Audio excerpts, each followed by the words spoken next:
Hello everyone, welcome back to another episode.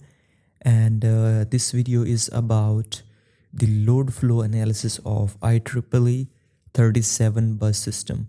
Here you can see the load data, and right over here you can see the line data for IEEE 37 bus system.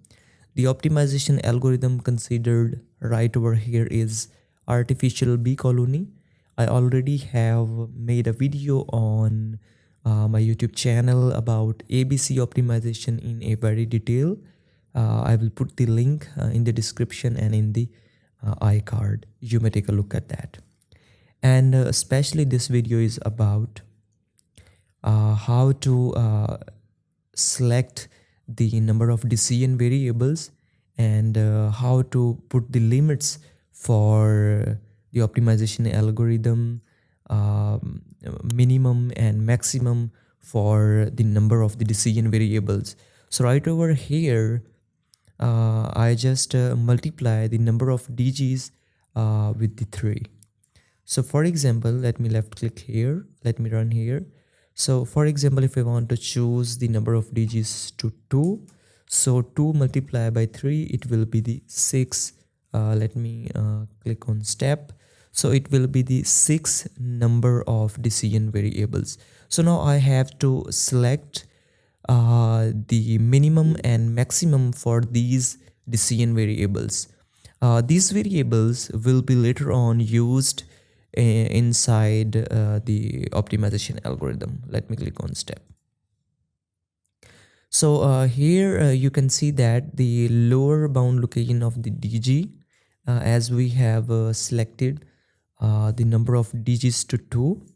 So we have 2 locations, and we have 2 sizes. So we have 2 sizes, 2 locations, and as per we have 2 DGs, so we have 2 values for our power factor, and here is the upper bound.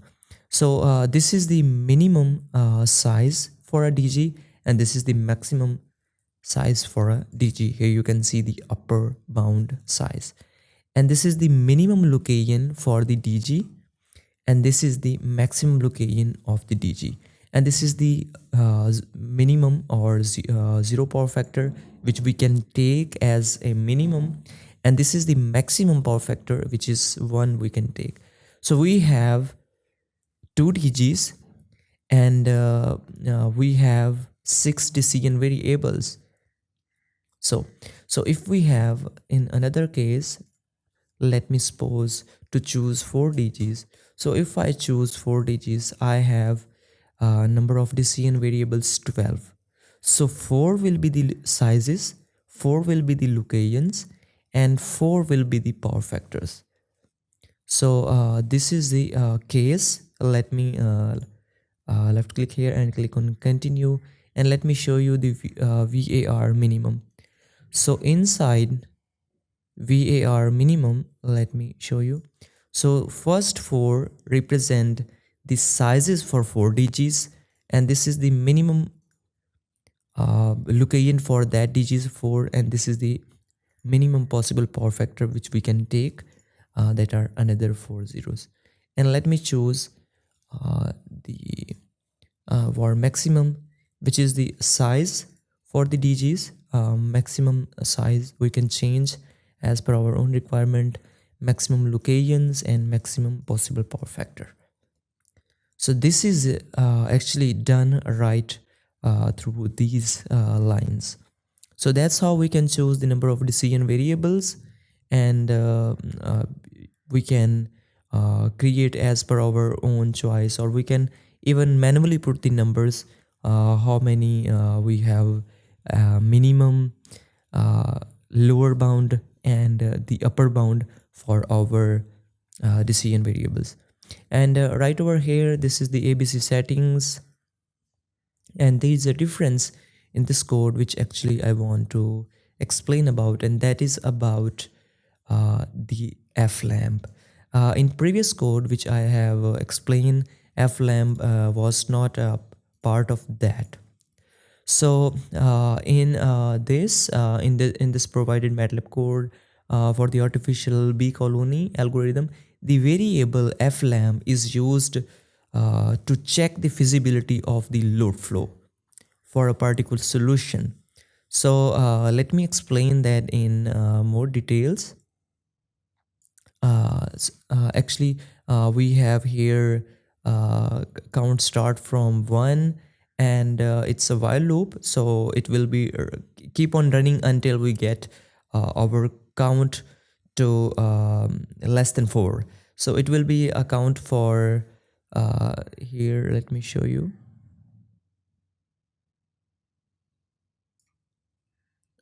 Here at line number 77. So here we have count. So for the first time we have count 1, and when first loop will end it, we have 1 plus 1, so we have count 2. So it will be running until we have count less than 4. So the purpose of flamb, which is actually a flag indicating whether the load flow for a particular solution is feasible 0 or infeasible 1. So let me left click here. Let me click on the continue button. Let me choose 2. Click on continue. Let me click on continue. Okay. So right over here, initially we have flam 0, which means that our particular solution is feasible, and it is used in while loop to adjust the parameters lamb, so which we have to which we have to send into our load flow program. So the lambda based on the feasibility of the load flow calculation. The loop continues until count reaches 4 and the final load flow calculation is performed with the adjusted lamb. So for example, for the count number 1, if if our flam is not feasible, in the next case 2 we have to adjust our lamb. So flam is just the case, and the lamb which we have to adjust a little bit, and then that lamb will be move into the load flow program to calculate further. So the purpose is to find a feasible solution for the load flow, and the adjustments to the lamb help in achieving this goal. So that's how we have added some extra flam function right over here. So that's how we can utilize this flam function, and that's how it works. So hopefully you understand this thing. And if you are new to MATLAB programming, I will add a video which is for the basic users. So just watch that video and keep your and become more fluent in MATLAB.